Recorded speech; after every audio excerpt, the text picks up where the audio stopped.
Yo, I'm Matt, And I'm Joel, and we're we're FringeCraft. Today we're going to be watching Bob Lazar explains his story on Joe Rogan podcast.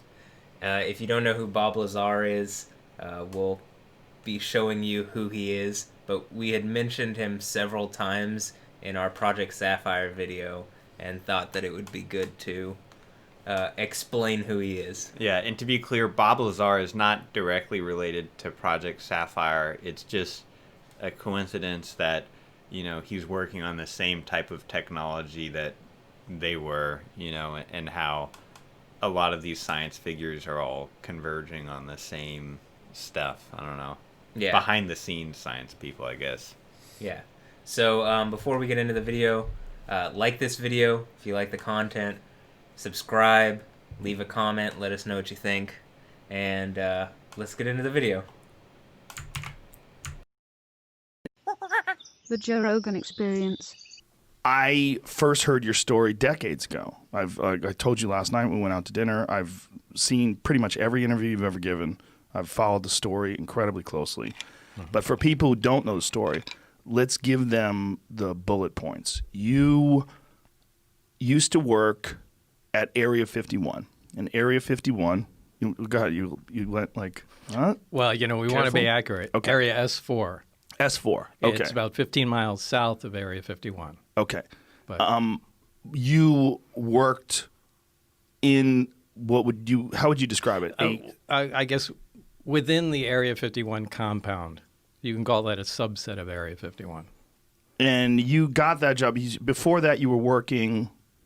Before that, I had worked at Los Alamos Right. National Labs in New Mexico. And you were involved in what kind of work? Nuclear weapon development, physics. I mean, they do everything there.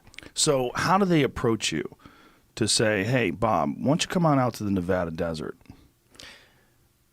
Well, the way this went down was, at that time, it was 1982, I had put a jet engine in my Honda, and Los Alamos put it on the front page of the paper.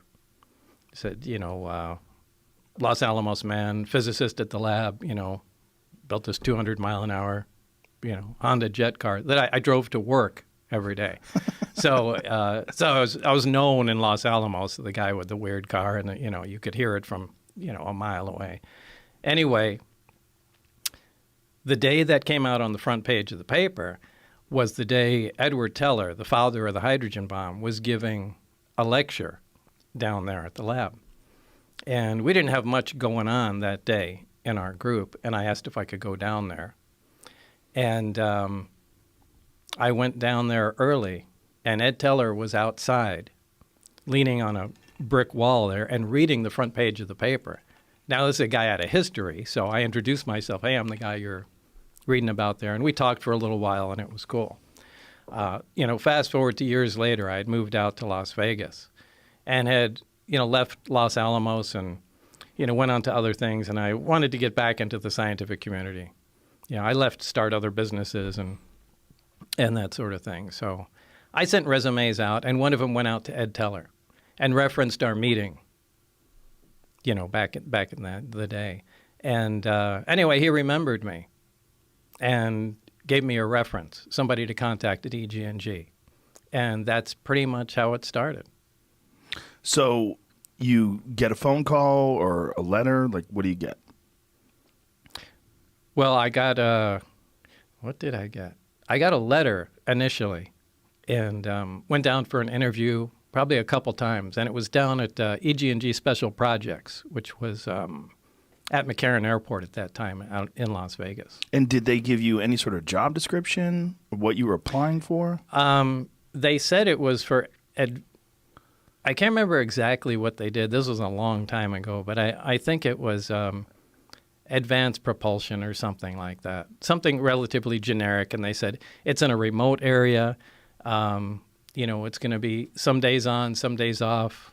And, it was kind of it was kind of not exactly a full-time job, but you might have to be out there for 2 weeks at a time and take 2 weeks off. So it was kind of the work schedule would be kind of broken up. And did this seem attractive to you, or did it seem weird?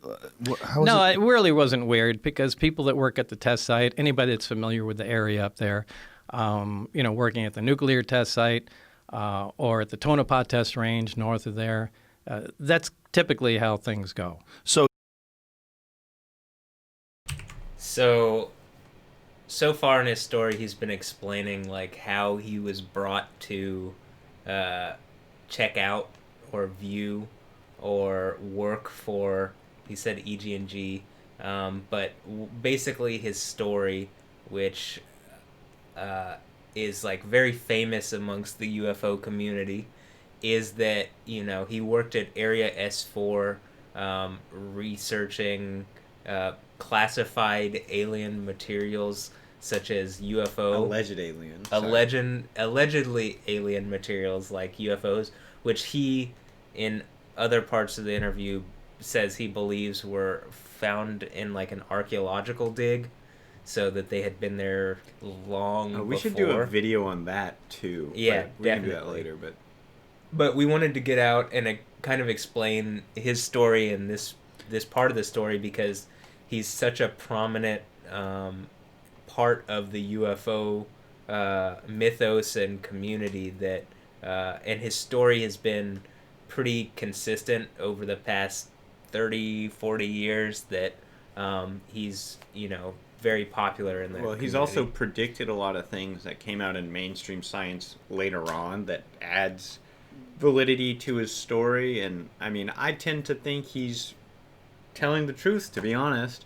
But, I mean, he could just be a really, really skilled con man. I don't, there's no hard proof of what he's saying, but he seems educated and genuine. And the other thing is how intertwined everything is. Like, he worked at Los Alamos, right? They do plasma research, and he said he was doing nuclear weapon development. He met Edward Teller, who developed the Teller-Ulam fusion bomb, which is basically like I don't know, it's like a pressure bomb with a lithium foam in it or something, a lithium deuterium foam in it, and it's the hydrogen bomb, the biggest bomb there is. And that guy, Edward Teller, hooked him up with alien research. Yeah, basically. So, I mean, it's curious to know how, why are they taking, I don't know. It seems like you would pick a historian to do the alien research, or like I don't know. Why the guy who does nuclear physics is doing the alien research? Well, I think part of the idea is like he put a jet rocket on his Honda, and they wanted him to come in to look at alien propulsion systems. So like how the UFOs flew around, and like basically what he said is that they had teams that would, like, he and another guy would be looking at it, and they would break up different parts of the research for different groups of people, which is like really inefficient. But they would basically surmise like what they think is going on with the propulsion system or with whatever part of the craft or whatever they were looking at, and just give their opinion on how it worked or whatever, and then other people would do the same. And I think that's how they came to like consensus. Whoever was organizing this all would come to consensus is how this all worked. So but we just wanted to give an overview, to make sense of kind of what he's talking about, because he hasn't mentioned the fact that he's the original Area 51 leaker. Okay, so the reason we even know about Area 51 is this guy, and he's talking about like how he ended up at Area 51. But I mean, his story is pretty nuts. So like in a way that it's like it could be made, and I feel like it could be made into a movie pretty. It literally is easily. Yeah, I mean, it's been made into a documentary, but it could be made into like a some kind of Hollywood movie. Very easily. So let's continue watching.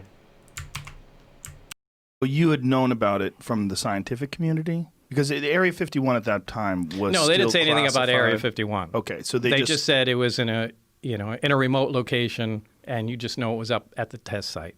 Right. So, but there was no mention of Area 51 at that time. So they've done hundreds of nuclear tests in Nevada. That whole area there's giant chunks of Nevada that people. Yeah, there's a big piece of Nevada, and it's split up into different areas. There's a nuclear test site. There's Area 51. There's the Tonopah test range north of that. There's little sub areas. There's areas where they test chemical weapons and things like that. So it's all broken up as a gigantic test area. So take me back to first day on the job. You accept a job. They take you out there. Yeah, it's the first day, really, I didn't really get to see a whole lot. The first day was essentially just paperwork. That's when I flew into Area 51 proper. And I left McCarran Airport and flew what they call the Janet flights. Just, a passenger plane from Las Vegas to Area 51. And it was really just going through a mountain of paperwork that day. From security clearances to... God, it was like 2 or 3 hours of just solid paperwork, and that was really an uneventful first day. He didn't even talk about the leaking. Yeah, this video, you just kind of get a basic overview of Bob Lazar, and I think we'll look at other videos about Bob Lazar because he's such a integral part of like ufology. And yeah, he's like folk legend. Yeah. I'll mention, I'm pretty sure that Red Panda Koala, who did the metamaterials video, I'm pretty sure he has one on Bob Lazar. He has a few videos that are topical that we may have to cover. Yeah, because we're getting back into the UFO, I don't know, alien so technology. we went directly sphere. from energy to UFOs because it's like this technology seems so foreign that it's like, well, it's all was this already here? It's all intertwined. Yeah.